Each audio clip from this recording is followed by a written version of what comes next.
샬롬, 반갑습니다.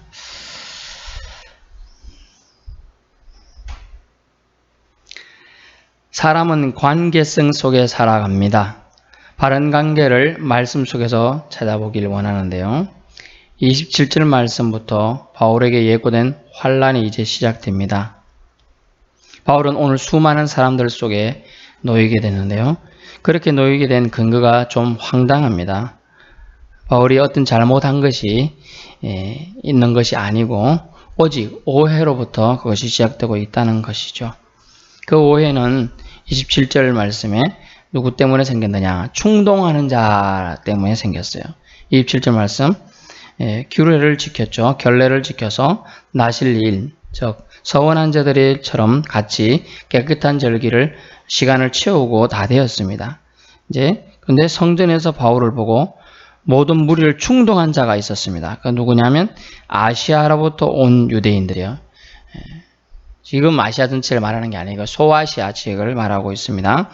거기서 충동하는 자, 이 사람들 누구냐 하면 자기들도 예수 믿는다고 한 사람들이에요. 또 하나님에 대한 열정이 있다고 한 사람이에요. 그런데 이 예수를 전하는 이 사도 바울은 자기가 전하는 예수가 하나님이시다 이렇게 전하고 그분만 믿어야만 구원받는다 이렇게 전하니까 자기들하고 조금 다른 부분들이 있죠. 그러다 보니 또 심지어 사람들이 바울이 전하는 예수는 믿는데 자기들이 전하는 하나님을 믿지 않는 부분들에 대해서 상당히 스트레스를 받고 시기심, 질투심이 생겼어요. 그러다 보니까 좀 빌미를 찾고 있는 여지가 있었죠. 그때 아시아로부터 온 유대인들이 성전에서 바울을 보고 무리를 충동질했습니다. 저 사람이 우리가 예전부터 들어오던 조상 때부터 들어오던 말씀을 어기게 만든다. 심지어 당신 알지? 당신 할례 했지? 나도 할례 했어. 근데 그러나 할례를 할 필요가 없다고 전한다 하더라. 뭐 이런 얘기를 하고요. 복음 전하는데 아주 중요한 것만 전하면 되지. 상관없는 메시지를 왜 전하느냐.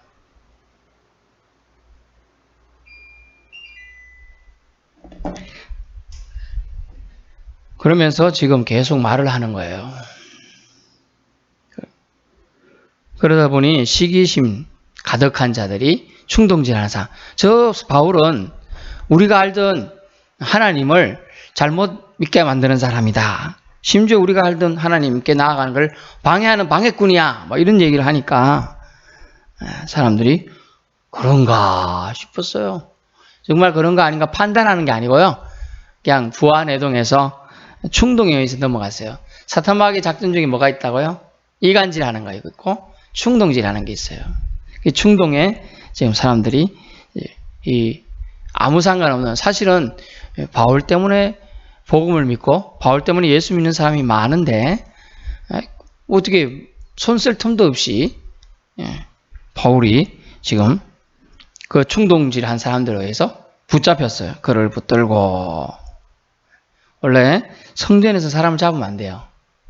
사람들 정죄해서도 안 되고. 그런데 자기들은 성전에서 그러면 안 된다는 거 알면서도 성전에서 지금 사람을 잡고 있거든요. 와, 참 아이러니해요. 어쨌든 그 오해의 발단은 충동하는 자들, 시기심과 질투에서 시작되었다는 거예요. 두 번째는 뭐냐면 28절에 그 오해가 뭐냐면 이스라엘 사람들아 도우라 뭐 이렇게 얘기하는 거예요. 이 사람은 각처에서 우리 백성과 율법의 비것을 비방하여 모든 사람을 가르치는 거자인데 헬라인을 데리고 성전에 들어가서 그 거룩한 곳을 더럽혔다 하니 지금 헬라인 제자를 데리고 성전에 들어갔다. 뭐냐면 성전에는 말하면 유대인들이 들어가는 성전이 있고요. 이방인들이 그 안에 못 들어가서 이방인 뜰이 있어요. 그 정도 있어야 되는데 성전에 데리고 들어갔다. 그래서 자신들이 그 율법을 하나님 예배드리는 법을 어겼다. 그 얘기하는 거예요. 그런데 이것이 뭐라고요? 본 게 아니에요. 뭐라고 벌 받느냐 그 사람은 29절에 그들이 전에 에베소 사람 드로비모라는 자가 바울과 함께 어디에 있음을? 성전에 있는 게 아니고 시내에 있음을 보고 단지 시내에 있는 걸 보고 성전에도 들어갔을 거라고 막연한 추측을 한 거예요. 그 막연한 추측으로 지금 아무 상관없고 정말 수백 킬로를 달려서 온 이 사도 바울을 잡았어요. 말이 됩니까? 먼 선교지에 선교하고 왔으니 선교사님, 바울 선교사님 고생 많으셨죠. 우리 집에 와서 대접받으시 좀 편안히 하세요. 이렇게 한 게 아니고 오히려 붙들고 그를 지금 넘어뜨리려고 하는 거예요. 심지어 죽이려고 하는 거죠. 그 죽이려고 하는 게 뭘까요? 29절 들어간 줄로 생각하미라. 그들이 생각 가지고 정죄하고 있는 거죠. 생각은 사실이 아닙니다, 여러분. 생각은 생각일 뿐이에요. 생각은 생각일 뿐이에요. 그냥 하나의 추측 이 정도밖에 안 되는 게 생각이에요. 우리가 생각한 것이 다 일어난다면 세상이 잘 굴러간다, 운행되지 않습니다. 왜냐하면 하나님이 역사와 운행하심이 주관자인데 우리 생각대로 이루어진다면 하나님이 우리의 생각이 놀아나는 거잖아요. 표현은 좀 그렇습니다만, 그래서 그것은 생각은 사실이 아니에요. 그러면서 우리나라에도 이런 비슷한 현상이 있었어요. 더러운 것을 더럽혔다 하고 심지어 성전에 들어가는 것 자체가 이방인들에겐 금지되었다 이거죠. 그래서 이방인을 데리고 들어갔다. 데리고 들어갔으면 말이 맞아요, 정제가. 그런데 들어갔다고도 아니고 그 성전하고 좀 멀리 떨어져 있는 시내에 같이 다니는 거. 지금 시내 구경 갔었는데 같이 다니는 사람이 그리고 헬라인이잖아. 더러움한 사람 내가 아는데 외국인인데 그 사람? 뭐 이렇게 추측한 거죠. 같이 다녔으니까 성전에도 같이 갔지 않았을까? 왜? 지금 성전에서 지금 바울을 붙들었거든요. 확장 해석도 너무 대단해요. 그렇게 해서 그 오해를 결국은 사실로 규정하면서 사도 바울을 핍박과 환난 가운데 몰아넣고 있는 거예요. 우리나라 복음 초창기 어땠냐? 저도요, 장로교에서 신앙생활을 했었기 때문에 제가 어릴 때 고등학교 때까지 생각과 또 그쪽에 저희 교단 쪽에서 제가 신앙생활을 정확하게 모르겠습니다만은 그런 데서 들리는 얘기는 순복음파 예전에 순복음교회 지금 여의도 순복음이 거의 전 세계에서 제일 큰 규모인데 순복음교회를 뭐라고 했느냐? 이단이라고 봤어요. 저도 그렇게 생각했고요. 뭐 주위 어른들이 그렇게 말하고 하니까 거기에서는 심지어 딴따라 족속들이더라. 예배 때 막 북치고 장구 치더라. 막 이렇게 나온 거죠. 기타를 막 친다더라. 심지어 예배 때 나서 앞에 막 누가 찬양한다더라. 아니 예배만 드리지 뭐 하는 그런 게 말이 됐냐? 그건 이단이다. 왜냐하면 순복음이 성령을 강조하다 보니까 성령님 초대 입장에 그런 걸 많이 했거든요. 그래서 장로교는 원래 조용합니다. 뭐라고 말해도 아멘도 안 하고 가만히 듣다가 처음부터 끝까지 찬송하면 딱 부르고 조용히 있다가 기도 때도 말을 소리 내서 하지 않고요. 조용히 묵상기도식으로 기도하고 갑니다. 그러면 목사님이 말씀 전하고 광고하고 이거밖에 없어요. 그리고는 막 조용히 앉았다가 가는 거예요. 박수 한번 안 치고 뭐 헌금 이런 거 도는 것도 없고 가만히 딱 가는 거예요. 이 장로교의 원래 전통이거든요. 그러다 보니 순복음이나 이렇게 좀 시끄러운 교단을 뭐라고 하냐? 이단이다. 귀신이 떠드는 것 같고 같다. 이렇게까지 정죄했었어요. 예전에요. 저도 그런 생각을 가졌으니까요. 그러나 그런 지금 봐서는 어때요? 지금 다 대부분의 한국 교회는 이제 거의 제가 통합적 교단이지만 다 통합되어 있어요. 뭐야 하면 순복음 거 필요한 거, 침례교에서 필요한 거, 좋은 거 받아들여가지고 이렇게 막 두리뭉실하게 다 해요. 사실은 교파가 나눠져 있으면 그 교파를 그렇게 중요시하진 않습니다. 예전만큼은. 바울이 지금 당하는 환난도 큰 안목 지금 우리 시점에서 보면 지금 뭘 갖고 지금 이렇게 하는 거예요? 아무 이해가 안 되는 거예요. 사실 이방인이 성전에 들어가도 뭐 상관이 있어요. 외국인이 우리 지금 예를 들면 외국인이 우리 주님이 교회 와가지고 예배 드리는 거예요. 심지어 예배 드린다고 하는 것도 아니고 저 밖에 지나가는 거 지금 우리 여기 시장 앞길이 지나간다고 해서 바울이 그 이방인 데리고 와서 교회를 더럽혔다 얘기하는 거하고 똑같은 거예요. 말이 돼요, 안 돼요? 하나도 말이 안 돼요, 지금. 그 사람이 저기 우리 현관문을 연 것도 아니고 그냥 길 앞 지나가는데 지금 그 사람 지나갔네 이러면서 정지하고 있는 거예요. 참 말도 안 되는 얘기를 그때 당시에는 사람을 죽일 정도까지 가는 아주 말도 안 되는 중시했다. 그걸 왜? 그 뭐 때문에요? 충동질 하는 자 때문에 그렇다는 겁니다.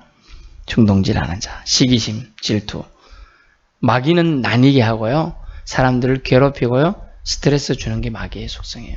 하나님은, 예수님은 인간들 사이에 막힌 문제를 뚫어주고 화해시키려고 오신 것이 예수님이에요. 보이는 하나님으로 오신 분이 예수님이거든요. 기억해야 됩니다. 그래서 바울이 지금 당하는 환란이 뭡니까? 27절에 붙잡혔어요. 원치 않은 자유가 속박됐죠. 붙잡혔으니까. 그 다음에 30절 온 성이 소동하여 백성이 달려 모여 바울을 잡아가지고 어떻게 해요? 성전 밖으로 강제로 끌고 나가요. 이제는 이게 뭐예요? 납치예요. 법률 용어 지금 얘기하고 있는 거예요. 또 문들이 닫혔어요. 어디 가지도 못하게 하고 있어요. 자유 제한이 지금 하고 있어요. 그 다음에 그들이 죽이려 하고 막 죽이려 해요. 그 다음에 어떻게 했어요? 32절에 군인들과 백부장을 거느리고 달려가서 천부장이 구하려고 보니까 사람들이 막 바울을 때리고 있는 거예요. 바울 치기를 그치는지라고 되어 있잖아. 그러니까 구하러 안 갔으면 맞아 죽었을 거예요. 이때 당시 벌써 어디까지? 로마에 가기도 전인데 천부장은 760명의 보병과 240명의 기반명이 있는 사람을 천부장이라 그래요. 그 사람이 싫든 좋든 이방인에 의해서 바울이 구원받고 있는 게 지금 장면이 신기하죠. 유대인이 오히려 자기를 핍박하고 있다는 현실이에요.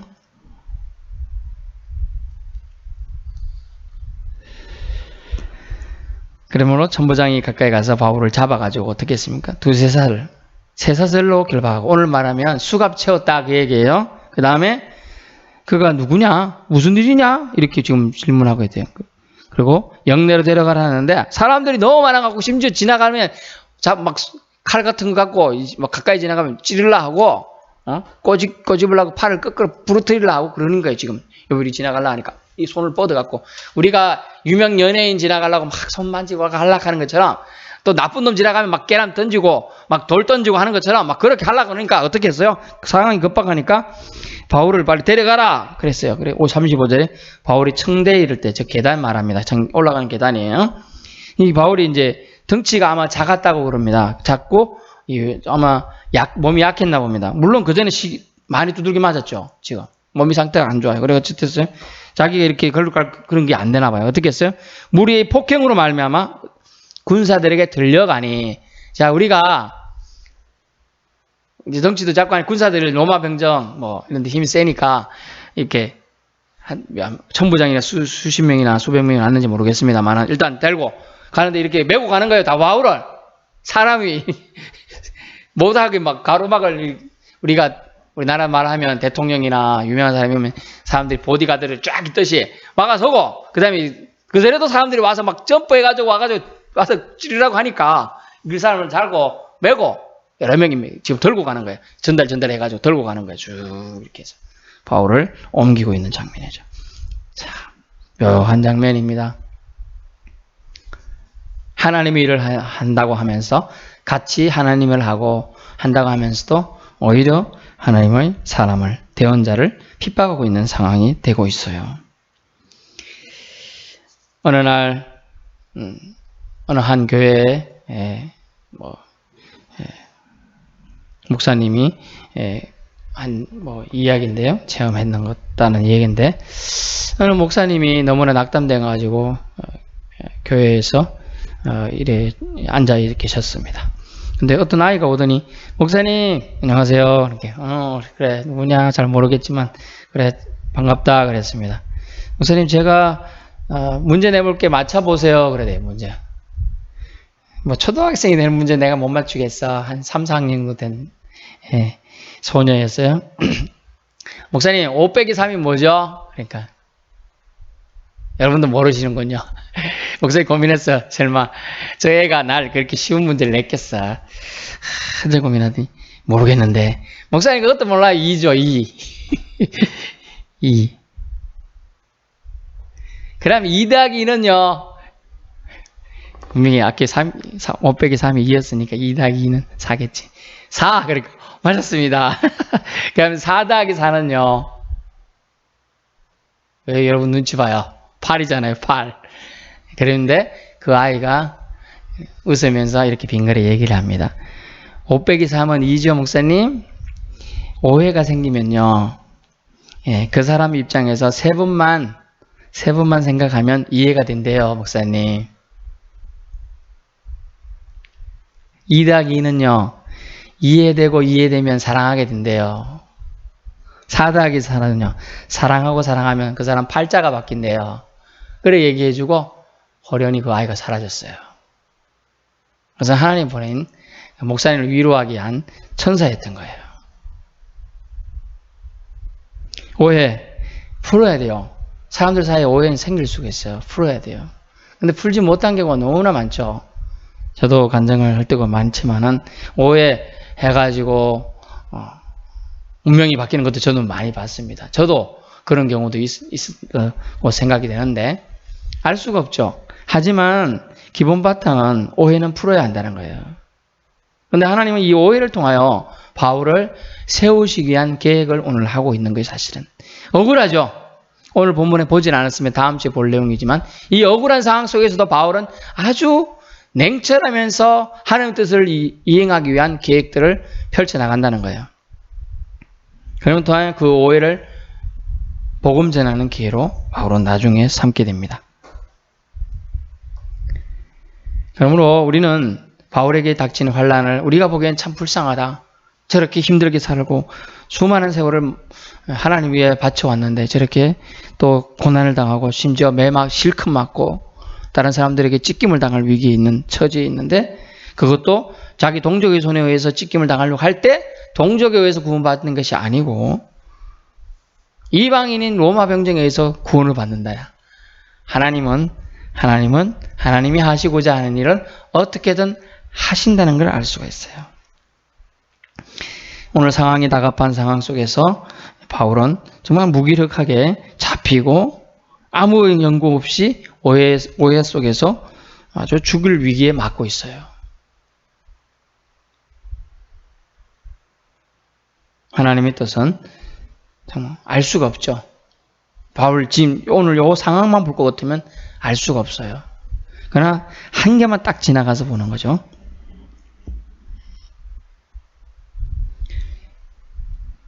37절 오늘 안 봤는데 한번 봅니다. 바울을 데리고 영내로 들어가려 할 그때에 바울이 천부장에 이르되 내가 당신에게 말할 수 있느냐 이르되 네가 헬라 말을 아느냐? 아멘. 지금 매 실컷 맞았어요. 기운이 하나도 없을 거예요. 그런데도 그는 아주 정중하게 원문에 보면 아주 정중하게란 표현이 있어요. 정중하게 천부장에게 아마 헬라 말로 내가 당신에게 말할 수 있습니까? 이렇게 얘기하는 거예요. 나 억울합니다. 아무 죄 없습니다. 이렇게 얘기한 게 아니고 아주 그러면서 내가 말할 수 있는 기회를 달라 라고 얘기하는 내용이 나와요. 그래서 40절에 천부장이 허락하거늘 바울이 층대 위에 서서 백성에게 손짓하여 매우 우리가 이게 막 떠들 때 어떻게 해요? 막 이렇게 하죠. 조용히 하시로 이런 분위기로. 근데 어떻게 했어요? 하고 히브리 말로 말하니라고 되어 있어요. 그는 어떤 환경 속에서도 복음의 열정에 메인바된 사람이었어요. 그래서 복음의 열정 그것을 발산하기 위해서는 때로는 죽음도 각오했다 그랬죠. 매맞음도 각오했다 그랬어요. 억울함도 각오했다 그랬어요. 그래서 그는 이 길을 묵묵히 가고 있는 거예요. 오늘 말씀의 교훈입니다. 27절 말씀을 통해서는 그들은 진실로 하나님을 위하여 바울과 싸우려고 했어요. 바울을 붙잡은 것이에요. 그러나 실제로 진짜로 그럴까요? 아니라는 거예요. 바울을 향한 시기심과 이기심 때문이 그렇다는 거예요. 왜냐하면 이들이 어디서 왔다고 했어요? 아시아로부터 온 유대인. 여기는 어디냐면 대부분 에베소 근처에 있고요. 또 에베소 지역에서 바울이 3년 가까이 전도를 했잖아요.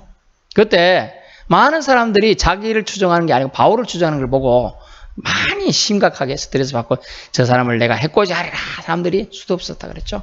심지어 어떤 성에서는 광주리 타고 탈출했다 그랬죠.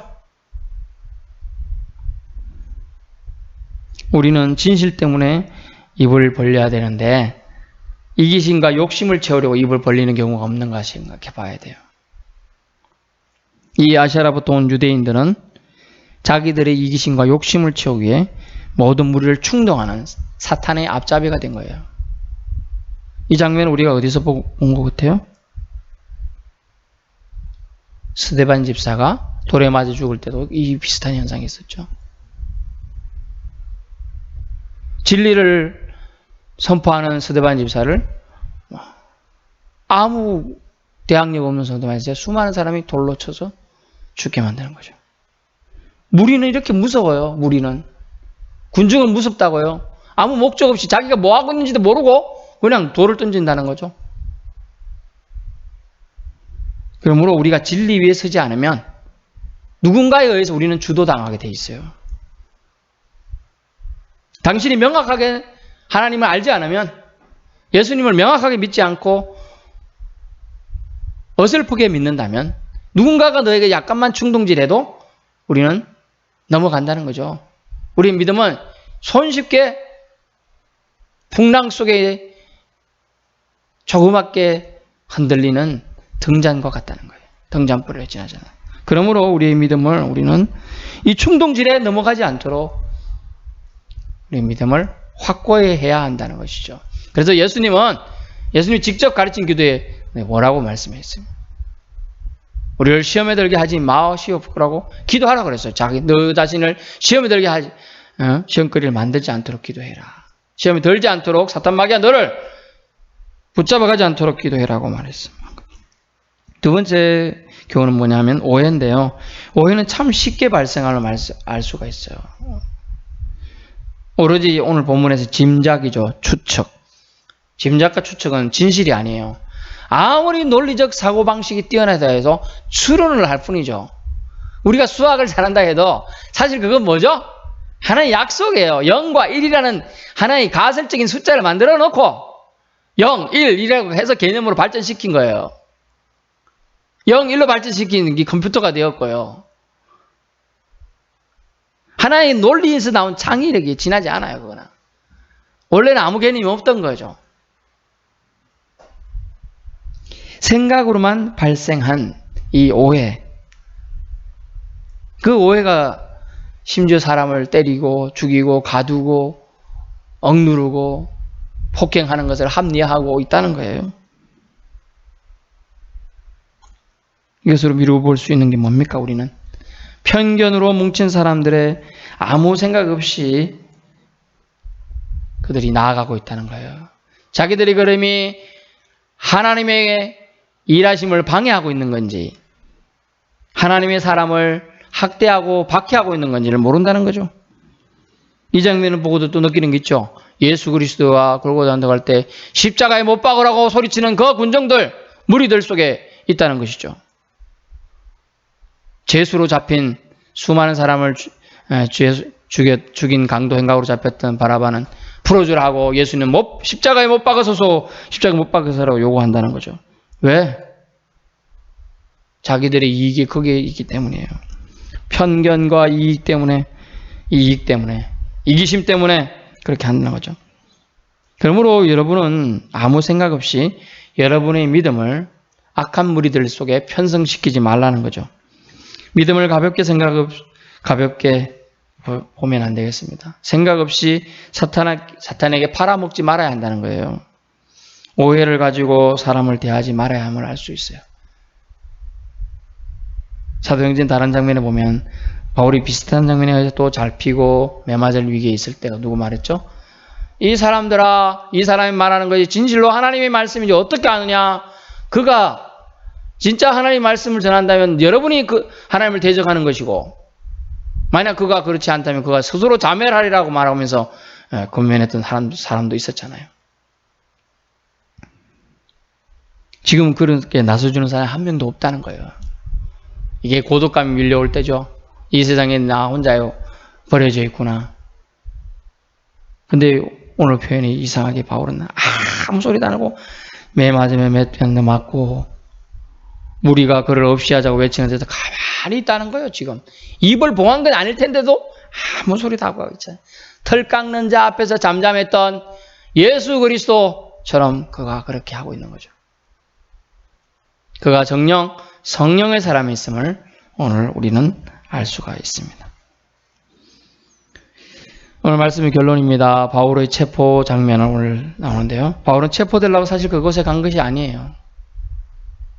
믿음의 사역들을 보고하고 격려하고 그들 위로하며 함께 예수 그리스도를 더 잘 전하기 위해서 갔지만은 얼토당토 하는 일로 억울한 일에 연루되고 잡히고 지금 고난을 당하고 있어요.